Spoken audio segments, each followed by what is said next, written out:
Ya vamos a nuestra siguiente entrevista con justamente el maestro Raimundo Espinosa Hernández. Él es jurista, licenciado en Derecho, maestro en Derecho Constitucional por la UNAM y especialista en Derecho de Amparo por la Universidad Panamericana, politólogo por la Universidad Autónoma Metropolitana. Ha sido miembro de distintos proyectos de investigación y mejoramiento de la enseñanza en la UNAM bajo la coordinación del doctor Andrés Barreda Marín.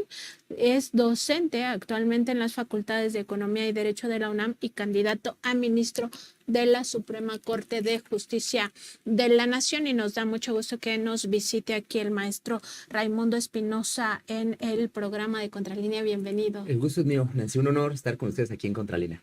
Pues justamente para preguntarle, maestro, cómo estamos, cuáles son los retos de la justicia en México, y también vamos a aprovechar para preguntarle sobre la reforma constitucional de los maíces nativos, pero primero empezamos con los retos de la justicia en México.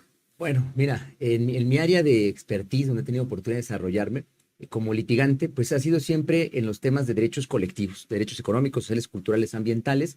Y bueno, yo tengo muy claro por la experiencia, y bueno, mucha gente en México lo sabemos, que hay pendientes muy significativos en materia de justicia social, de justicia ambiental, y ahora también cada vez se ha evidenciado más, pues de justicia en temas de salud, ¿no? Hay mucha gente enferma en el país, pues por enfermedades que no tendrían que estar sucediendo, pero que ahora se sabe, gracias a las investigaciones que se hicieron en los PRONACES, en los proyectos de investigación con incidencia del CONACYT del sexenio pasado, pues que están relacionadas con pues la desregulación ambiental, lo que se llama técnicamente salud ambiental, ¿no? Afectaciones en la salud de la población cercana, pues a corredores industriales, relacionada con pues, la emisión pues, de gases tóxicos al ambiente, pero también pues un montón pues, de elementos que ni conocemos, pues ni hemos medido, ni hemos identificado. Lo que conocemos como infiernos industriales. Así es, ¿no? Y bueno, además, pues que contaminan el suelo, que contaminan las aguas, que contaminan el aire,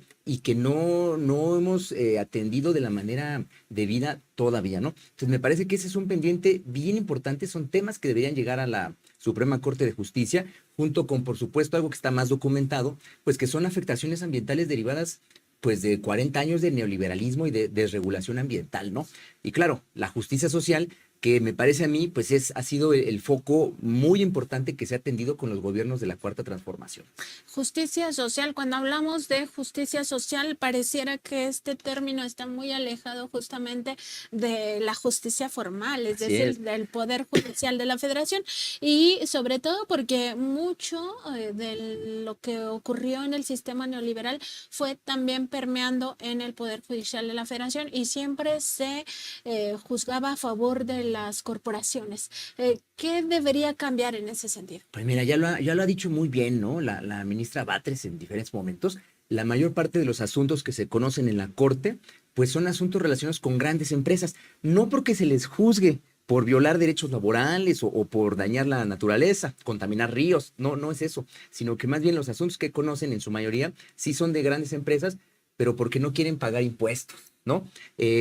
Los asuntos que afectan pues a las comunidades son los que menos llegan. Sería muy importante entender, y un juez constitucional, los ministros de la Corte, en general los operadores judiciales, pues debiesen tener muy presente que el Estado mexicano, por su propia constitución, pues es un Estado social de derecho, en donde la justicia legal, que se basa en el principio de legalidad, que es importante y que pues no vamos a echar por la ventana, debe ser al mismo tiempo, siendo un Estado social de derecho, también justicia social. Solo así es que tiene sentido la justicia legal que se imparte en los tribunales mexicanos como justicia social y ahora también pues como justicia ambiental.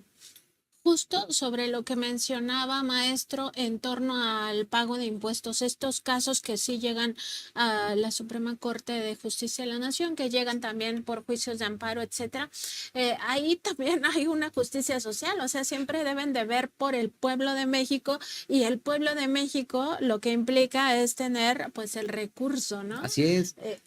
Mira, a ver, los impuestos pueden ser un mecanismo muy efectivo de redistribución de la riqueza social que se produce en un país. Para eso se requiere, bueno, buena legislación en impuestos con esta orientación, pero también es cierto, cuando llegan los asuntos y nos enteramos que son asuntos multimillonarios, absurdos en muchas ocasiones, donde hay una resistencia hasta pública y un cinismo de los empresarios para no pagar.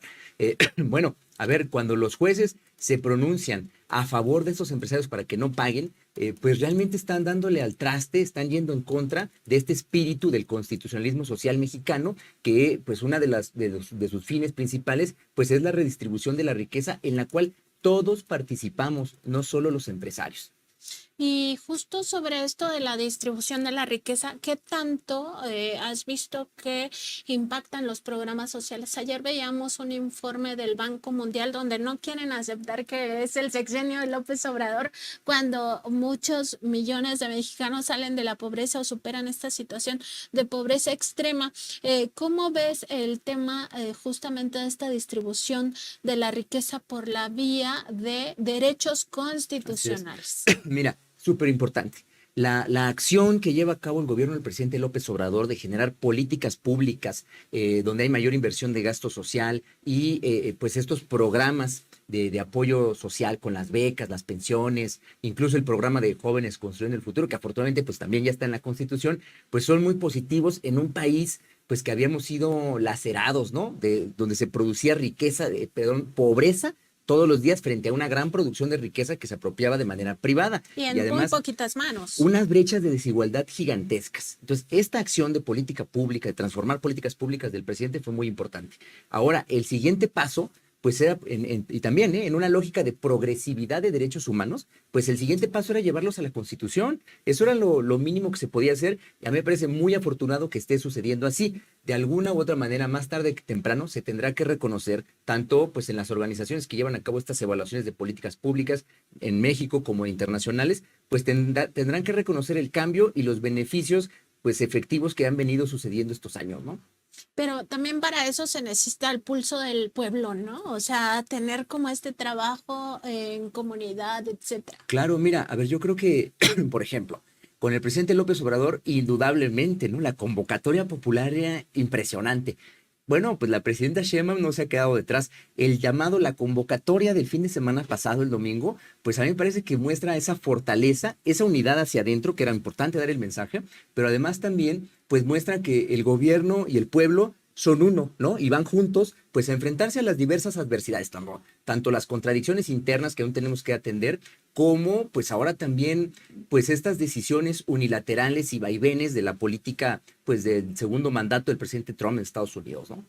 Claro, ¿y qué tanto pues importa este músculo del pueblo de México? Es fundamental. Pues es muy importante para mostrar un gobierno fuerte, legitimado, ¿no? Con esa, pues que realmente la soberanía no sea un discurso, sino que la soberanía se ve en la plancha del Zócalo, en el epicentro de la gran Tenochtitlán, digamos, ahí es donde se ve efectivamente la soberanía en concreto, con el pueblo de México acompañando y arropando pues a nuestra presidenta y también pues los diferentes representantes de los poderes legislativos, incluso de gobiernos locales que estuvieron presentes, pues es muy importante, ¿no? Que se vea que el Estado mexicano tiene esta fuerza para seguir avanzando, pues con la construcción de políticas y reformas constitucionales que garanticen pues derechos que habían estado olvidados a pesar de estar dentro, este espíritu social estar en la Constitución mexicana.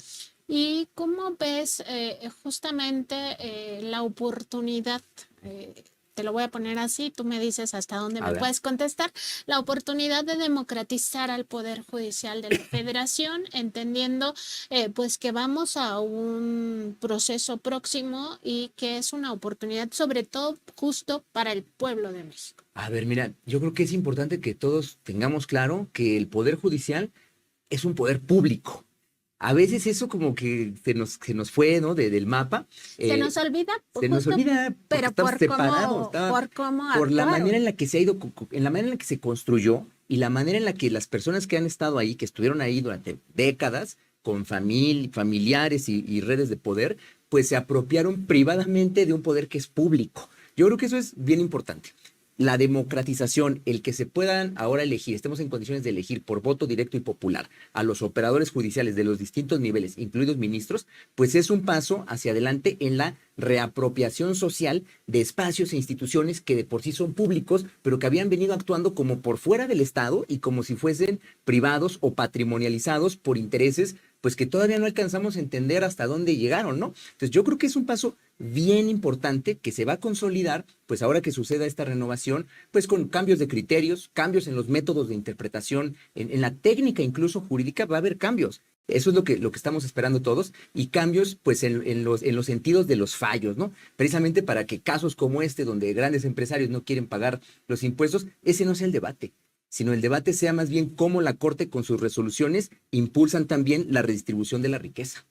Bueno, es muy interesante este punto, sobre todo si tenemos en cuenta que históricamente se ha fallado en contra del pueblo y esto me recuerda, por ejemplo, a aquel momento tan terrible que vivimos en México con la crisis de 1994 y después con una decisión de la Corte en 1998, 1997 del anatocismo, ¿no? Que O sea, convalida.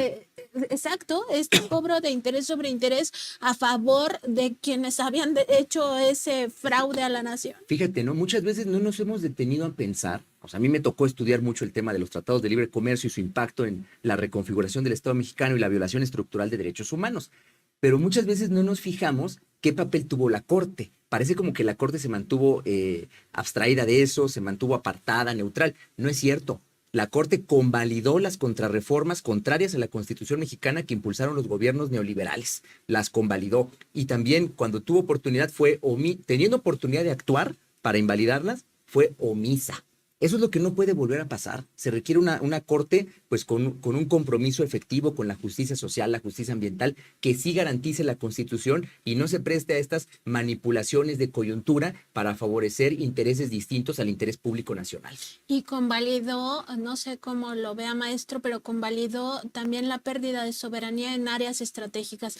La alimentaria por una parte, aunque tenemos pues sí una resolución que de alguna manera protegió a los maíces hasta ahora que se convierten en constitución, pero sobre todo en tema energético. Está el tema más reciente que es lo de la energía eléctrica, pero también la reforma de Peña Nieto sobre el petróleo. Mira, el punto más alto al que llega los gobiernos entreguistas neoliberales mexicanos, y que es lo que habían deseado casi un siglo, pues fue liberalizar la industria energética mexicana, industria eléctrica, hidrocarburos, ¿no? El gas, en fin. Y en el momento que lo logran con el Pacto por México, pues también es el momento de su declive.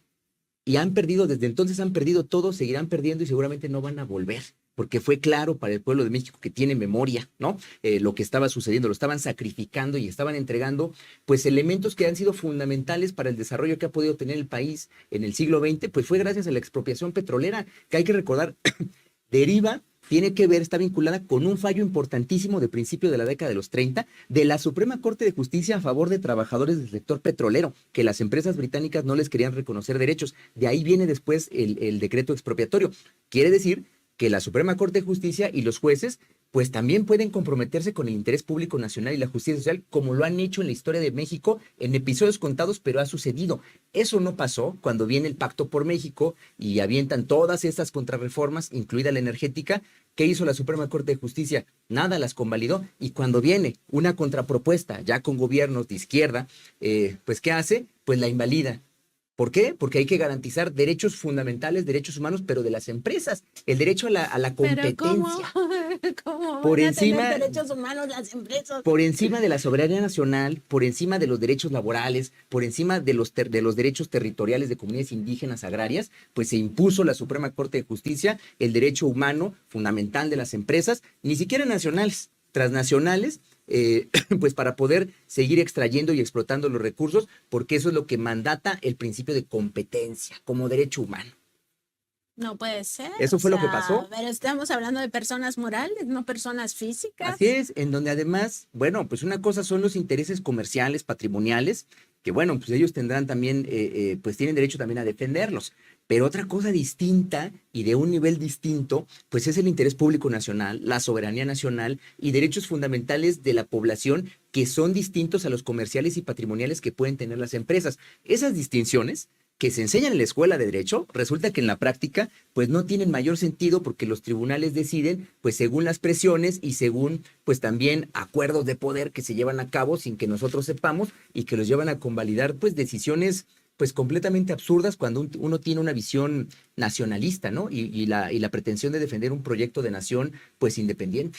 Y algo que habías mencionado hace un momento que me parece muy importante de esta renovación del Poder Judicial de la Federación y sobre todo la oportunidad que tiene el pueblo de México ahora que se va a democratizar, tiene que ver con la lectura que se le da a las leyes, cómo se interpretan o cómo se entienden, ¿no? Porque mucho y en el colectivo o en este imaginario colectivo lo sabemos, que se torcieron las leyes para precisamente garantizar esto. Ahora se tiene la oportunidad de lo contrario. Claro, mira, a ver, lo que pasa es que sí se manipulan las leyes, pero los juristas, en este caso operadores judiciales y ministros que son muy finos en esto, pues lo justifican siempre apelando a la técnica jurídica, Pero metodologías de también a esto interpretación. de la ley es la ley. Claro, ¿no? El formalismo, ¿no? Y la argumentación jurídica. Yo creo que todo eso entró en crisis, ¿sabes en qué momento? Cuando el ministro Alcántara Carranca, muy reconocido jurista, ¿no? Académico, además en algún momento, pues una persona de confianza incluso en el gobierno de la Cuarta Transformación, nombrado por el presidente López Obrador, cuando él presenta al momento del debate de que si se puede o no revisar la constitucionalidad de una reforma a la Constitución, que era la misma reforma judicial, le toca a él y llega y dice, bueno, pues aquí está el proyecto. Sí, tiene algunos acomodos, ¿no? ¿Qué eran esos acomodos? Una parte, se resolvía de una manera y otra parte se resolvía de otra forma, pero no estaba claro el fundamento jurídico que él había usado para distinguir. Porque lo torció. Lo torció, ¿no? Y luego dice, bueno, aquí está, miren, todos podemos ganar con esto y está sujeto a la negociación política de las partes. Cuando eso sucede, que él se imagina que él está actuando con mucha prudencia, él lo que está haciendo es realmente rompiendo algo que defienden. El principio de independencia judicial, el principio de legalidad, está precisamente poniendo en crisis la función judicial, su propia trayectoria, el Poder Judicial mexicano y además todos estos principios y rollos de la interpretación jurídica y la argumentación jurídica. Él dijo, no, aquí está y ustedes díganme cómo quieren que lo redacte. Ahí es donde entra en crisis, ¿no? Me parece un indicador bien importante en el que luego no se insiste. Lo cierto es que se diseñaron metodologías ad hoc de técnica jurídica para justificar estas manipulaciones. Interpretaciones que lo que hacían era fragmentar las normas en lugar de ver las normas dentro de un sistema jurídico que dependía de la Constitución, que es una constitución de un Estado social de derecho. Eso se perdió de vista. La interpretación teleológica, la interpretación sistemática, podemos revisar, los criterios de jurisprudencia de la Corte se hicieron a un lado y se impusieron metodologías que fragmentaban y que impedían tener una visión completa del Estado mexicano. Por eso es que jurídicamente lograron justificarlo. Y llegaron al exceso de interpretar que con 6 votos pues, claro, no, y que ellos, la Constitución. incluso mira, hay tesis donde ellos lo que sostenían es que lo que está hay algo por encima de la Constitución y no son tratados de derechos humanos. Por encima de la Constitución está la interpretación que emite el órgano facultado para interpretar. ¿Quién? Ellos mismos en la Suprema Corte de Justicia. Esto sucedió y son pues trucos leguleyos, ¿no? Para justificar decisiones políticas con intereses particulares detrás. Claro, ahora vamos a aprovechar que estás aquí en el estudio de Contralínea para preguntar justamente sobre este momento que estamos viviendo con la Constitución que ahora defiende nuestros maíces nativos. ¿Cómo podemos leer este momento histórico? Mira, lo primero es que me parece importantísimo porque reconoce ya ahora sí décadas de lucha social, comunitaria en diferentes lugares del país en contra de la invasión transgénica, la contaminación de transgénicos de nuestros maíces y de otras plantas, porque no solo han sido el maíz, ¿no? Pero el maíz que es fundamental. Es un reconocimiento muy importante para comunidades, colectivos que llevan pues ya décadas luchando precisamente para lograr esta protección. Primer mensaje importante, ¿no?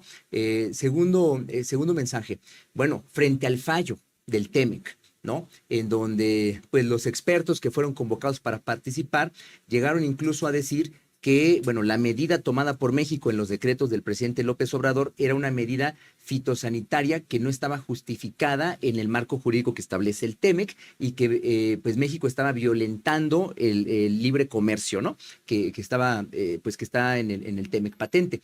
Eso tiene una repercusión bien importante en la que a veces no se insiste, el tema del consumo, porque cuando uno lee completa la resolución, te puedes encontrar con que dicen, bueno, Y México, pues no puede restringir el consumo del maíz transgénico porque eso afecta el comercio con Estados Unidos, porque Estados Unidos lo que nos vende precisamente es maíz transgénico. Pero es bien importante porque en el fallo ya están diciendo que no puede México tocar el consumo. Bueno, este antecedente es importante para ubicar en su justa dimensión la reforma reciente a los artículos 4 y al artículo 27. Porque lo que están diciendo ahora nuestra Constitución lo que dice es que no se puede producir maíz genéticamente modificado en México, que hay que preferir y hay que promover las prácticas agroecológicas y además hay que hacer investigación para poder garantizar que no haya afectaciones a la salud y al ambiente por el consumo o el manejo de este tipo pues, de tecnologías, porque eso es lo que son, ¿no? Es muy importante el paso que se da como respuesta pues al fallo pues tan nefasto y me parece a mí que injerencista incluso del que tuvimos con el TEMEC, ¿no? En el caso del maíz. Entonces, bueno, es muy positivo. Yo creo que va a ser también muy importante que fortalezcamos sobre todo el tema del derecho a la salud vinculado con este asunto y el tema del derecho a la alimentación. Eso yo creo que nos falta todavía desarrollar mejores estándares y también una legislación que fortalezca el derecho a la alimentación de las y los mexicanos, además de lo que ya pasó, el tema del ambiente por las afectaciones del uso del glifosato y también el tema de la cultura, que es central en la reforma que presentó ahora la presidenta Sheinbaum y que fue pues ya tomada por las cámaras y también por los congresos locales. Que hay muchos esfuerzos, incluyendo justamente el programa de Vive Saludable, Vive Feliz, que se anuncia hoy ya formalmente arrancado en escuelas primarias y preescolar y creo que también en secundarias. Es fundamental para garantizar el derecho a la salud de todas y todos los mexicanos, desde niños hasta los adultos mayores, ¿no? Es fundamental y me parece a mí que es complemento adecuado pues de estas políticas de no a los transgénicos, ¿no? Precisamente lo que hay que impulsar entonces es una conciencia y una garantía más claras sobre el derecho a la alimentación y la salud. No a los transgénicos, no a los productos ultraprocesados, etcétera. Así es. México, pues han crecido muchísimos los índices de enfermedades que antes no teníamos. La obesidad, la diabetes, las diferentes formas de cáncer. Bueno, la hipertensión. Pues la hipertensión tiene que ver no solo con un ambiente contaminado por industria que ha sido irresponsable, sino que tiene que ver por lo que consumimos y que no nos damos cuenta, pero que a veces no tenemos otra opción. Entonces, eso también son efectos del libre comercio, que hay que tener pues a la vista y sobre la mesa para ahora que se discuta pues una posible renegociación del propio TEMEC y también para la construcción de políticas públicas aquí en nuestro país. Pues muchas preguntas que se nos van a quedar en el tintero, maestro, pero si le parece, lo vamos a invitar la próxima semana para hablar justamente del TEMEC y los aranceles y cómo esto puede ser también otra oportunidad para México, o sea, no solo en términos de soberanía, sino también de avance en este Así sentido. es, me parece que debemos verlo así, ¿no? México debe, como país soberano independiente, debe también tener una política económica independiente que vea por el interés público nacional y es una oportunidad. No hay que tomar un discurso trágico ni tampoco pues retomar lo que está diciendo los grupos de la derecha. Yo creo que es una oportunidad para defender nuestra soberanía y además una industria sana. Pues muchas gracias por habernos visitado, maestro. Muchísimas gracias, un gusto estar con ustedes. Y nos despedimos, me despido en nombre de mi compañero Aníbal García Fernández, que ya tuvo que salir de aquí del estudio y mañana nos